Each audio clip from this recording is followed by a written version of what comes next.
Hello, I'm Amy from Inauguration, and today I'm looking at the new government in the USA. So let's look at the inaugural chart for the administration. I'm going to scoot over here a little bit. So we start off with an Aries ascendant, and that's going to be great for moving forward, for getting things done. And it's also in the nakshatra of Bharani. Now, this portion of the sky can be associated with drowning and sometimes a fear of water, but Bharani is also about the birth canal and the transformative experience. So there could be suffering within this star, and the birth process is painful. You outgrow the womb and then you move into a new reality, which can be quite a shock. Along with the Pluto return that we've been talking about, this tells me that there's going to be a major change in the way that America works. This is transformative. And just look at Uranus. It's in the first house. The way the world looks at America, I believe is going to be in for a big change. It could be very sudden and shocking. And Uranus is so close to the second house that we may be looking at sudden changes in money, business and agriculture as well. But when we actually look at the second house, we do have a very bright Jupiter here, and that's going to be impactful in itself. And it's in the nakshatra of Rohini, which is the ripe fruit, and that's all about fertility. It's symbolized by the cart, and in Taurus, the cart makes me think of crop and food. The retrograde movement can mean that America is really trying to find meaning and identity in what route it's going to take going forward. And Uranus is also supporting this by, the identity being somewhat unstable. The second house, it's also about the mouth. So there could be changes in the eating habits of the average American. Jupiter's quite expansive in the second house. So I think it could be great for finances and purchasing power. And I did forget to say, Uranus is in Kritika, and this is very, very harsh and cutting. And it's also called the Star of Fire. And I don't think that the California fires are going to be the only ones, if I'm completely honest. So I got a little bit excited about the first two houses, and I missed the chart ruler off. So Mars goes to the fourth house, and this is debilitated. And now we have to bear in mind it's also retrograde and it's very bright. So bearing that in mind is it actually more positive than it initially seems? It is debilitated, and that's always going to be a weak point. And it doesn't get any Jabanga. But the retrograde is so unpredictable that I'm not quite sure whether Mars is going to be good, bad, or a bit of both for the family, for land and for homes. But either way, land and the family unit are going to be one of the most important things to this government. And I think there could be a lot of change in this area, especially with Rahu aspecting Mars and expanding that energy with its fifth aspect. And of course, we know that parts of LA and California have been completely decimated. And it could be that there is a link to that as well. There's a high likelihood that the fires will still be burning when Trump takes office, and the chart will be, in the dasha of Mars and Rahu. Mars also rules the 8th and goes to the 4th. So this is potential disaster, destruction. Of course, Rahu also brings 12th house energy of destruction and endings as well. So going into this presidency, and for the first year at least, we're going to see destruction of property, especially at the moment when Mars is transiting in Cancer. Crime is rife, destruction is a problem, and these are themes that will continue to pop up for the whole time that Trump is in office. Mars is in Purnavasu, and this is the return of the light. And it's all about renewal, and I think it's going to push the importance of rebuilding. And there is a repetitive quality of this nakshatra, the process of retrieving the arrow from the quiver and shooting it back in the bow, back in the quiver again. And I think there will be things that have to be repeated, or a return of something, or a renewal of some kind. There's also a lot of prosperity associated with this nakshatra. So there could be more value in houses or property in general. And I've also got an aspect from Pluto and the sun, which is really intense and explosive. There's a lot of heat in both, you know, the house of land, property, as well as government. And we could see a disaster in both areas. And I think government and the leader could see some, you know, of the hottest heat here, as well as Ketu. Because Ketu's aspecting early Capricorn.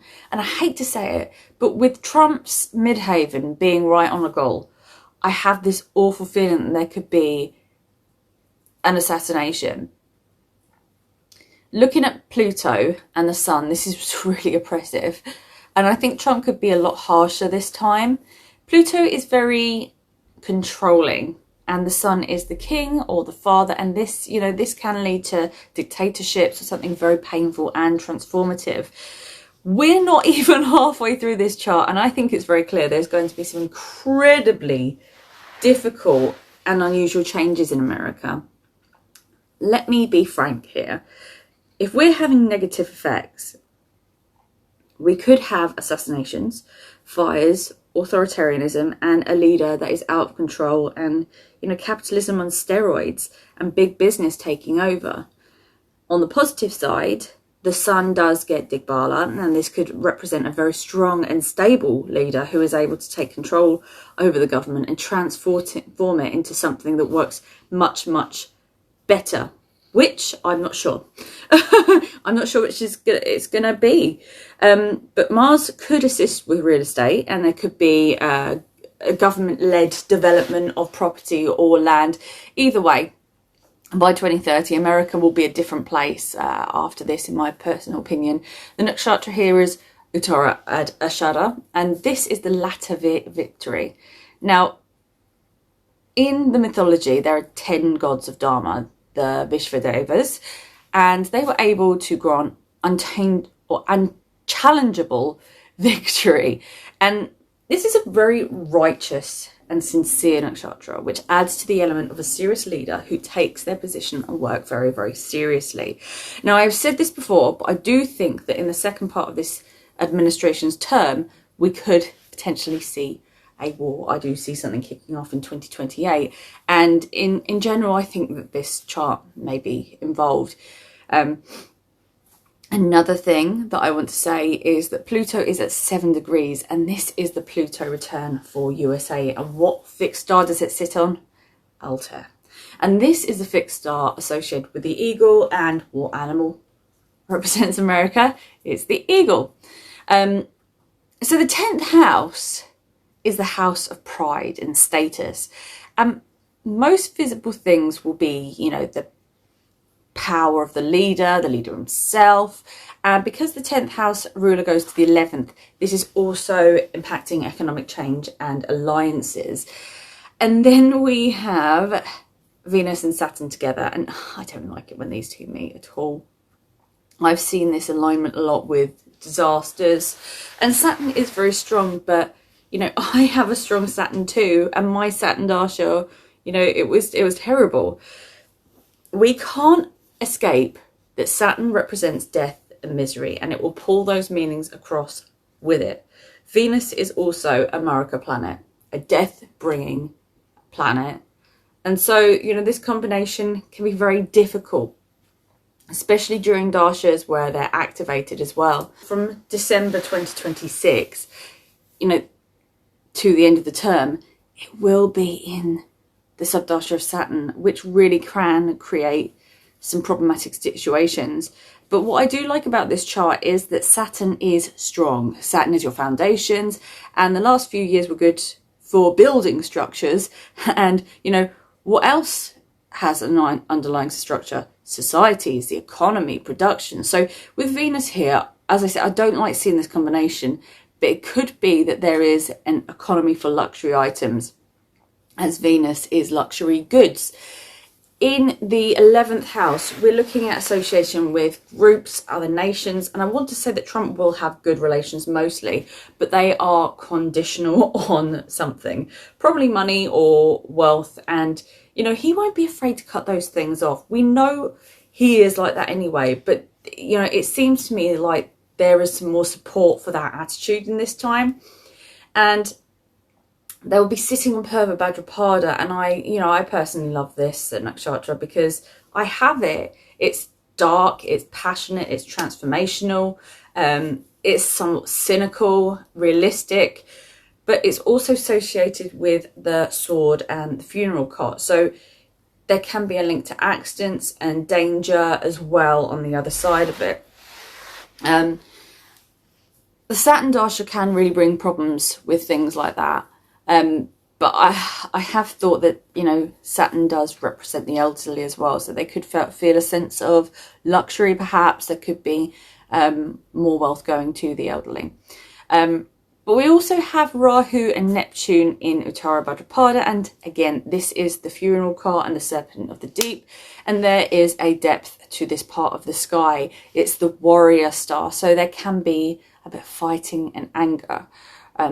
Rahu is in the 12th, and it can create an expansion in crime.